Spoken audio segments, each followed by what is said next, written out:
Olá, tudo bem, meus queridos alunos? Estou com muita saudade de vocês, tá? Então, na aula de hoje, a gente vai retomar o ponto de partida que foi narração, textos narrativos, tá?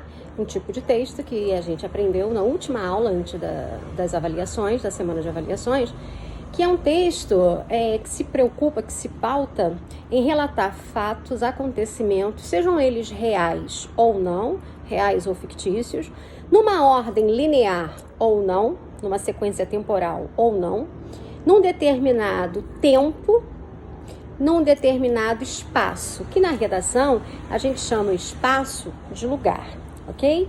Então, o texto narrativo é aquele que relata fatos, acontecimentos, numa ordem linear ou não, tá? Num determinado tempo e num determinado espaço. E aí a gente viu também os elementos que compõem a narrativa obrigatoriamente, que são o narrador. Prestem bastante atenção. O que é o narrador? É aquele que narra a história. E esse narrador pode ter um foco narrativo.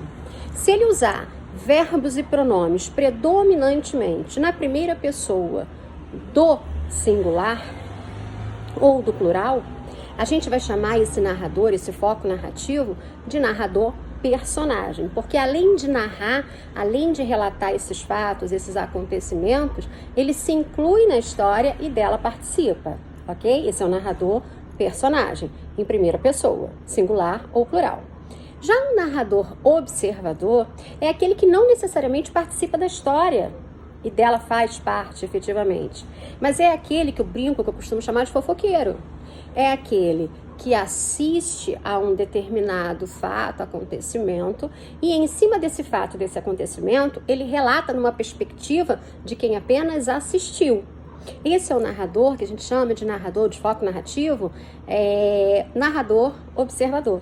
E aí a gente observa que quando a gente narra nessa perspectiva da terceira pessoa do singular ou do plural, a gente narra predominantemente com verbos e pronomes na terceira pessoa, certo? Então, por exemplo, quando eu digo eu fui à escola e lá peguei as minhas apostilas, esse narrador, né, é narrador personagem, porque olha o que ele utiliza: eu fui à escola e lá peguei as minhas, pronome possessivo de primeira pessoa. Então, há uma predominância de verbos e pronomes em primeira pessoa. Então, o narrador, personagem. Ele participou da história e ele narra, ele relata essa história tal como ela acontece. Já o narrador observador, ele parte, né, de um princípio de que ele conta aquilo que ele observa, que não necessariamente pode ter efetivamente acontecido, tá? Então, eu digo assim, olha, os alunos foram à escola e lá eles pegaram a apostila. Observa agora que a predominância, os alunos foram à escola e lá eles, terceira pessoa, pegaram as apostilas, certo? Então a gente tem o narrador, que pode ser personagem e observador. A gente tem o enredo, que é a história, que é a trama em si. A gente tem personagens que podem ser reais ou fictícios. A gente tem o tempo, que pode ser psicológico ou cronológico. Mas como assim um tempo psicológico? O tempo psicológico é aquele em que eu narro com emoções e com sentimentos, tá? Eu não utilizo um tempo que a gente chama de tempo cronológico, né? Que é o tempo marcado pelos advérbios temporais. Aqui, agora, às 3 horas, isso seria o tempo cronológico. Mas quando eu digo assim, olha, quando eu estava na barriga da minha mãe, isso é um tempo que envolve emoções e sentimentos. Isso é um tempo psicológico, certo?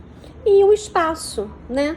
Que é o lugar onde o enredo se dá. Depois a gente vai aprender mais aprofundado o que seria o espaço simbólico, tá? E o espaço físico, que é de fato onde a gente vivencia as situações, onde a gente vivencia os fatos, ok? Então, esses são os elementos do ato narrativo que a gente aprendeu na última aula, ok?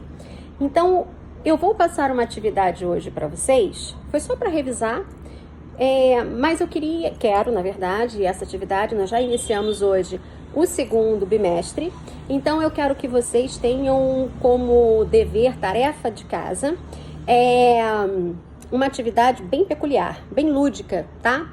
Vocês vão enviar um vídeo aqui na plataforma, narrando especificamente com todos os elementos da narrativa, como está sendo o seu momento de isolamento social, nesse momento de pandemia do Covid, tá? E eu quero que vocês utilizem todos os elementos do ato narrativo, tá? Eu quero narrador, personagem, eu quero que você escolha um foco narrativo, você pode narrar em primeira pessoa, ou você pode narrar pelo conjunto, pelo coletivo da sua casa, tá? Eu quero que você utilize um tempo cronológico ou um psicológico, falando das suas emoções nesse momento, tá? E o espaço, que é o lugar que, claro, vai ser dentro da sua casa, ou no seu quarto, ou na garagem, ou no terraço, enfim, tá? Eu quero vídeos bem legais. E no final do vídeo você vai dizer assim: Elia, o espaço que eu utilizei, o lugar, foi o meu quarto, ou foi a garagem, ou foi o terraço, ou a sala. Elia, o foco narrativo, como eu contei a história, né, dos fatos que aconteceram aqui com a minha família, eu narrei em primeira pessoa, então o meu narrador é personagem, tá? Eu quero que vocês, no final da sua narrativa, digam para Eli quais são os elementos do ato narrativo, do fato, da situação que você escolheu narrar. Tudo bem? Então, na próxima aula a gente já entra aí aprofundando, tá? Os elementos da narrativa. E eu espero por vocês. Eu quero os vídeos muito lindos, muito bacanas, muito legais. Já vale nota, certo? Ó, beijo no coração. Qualquer dúvida, coloca na plataforma que eu respondo lá, ok? Beijos. Até a próxima.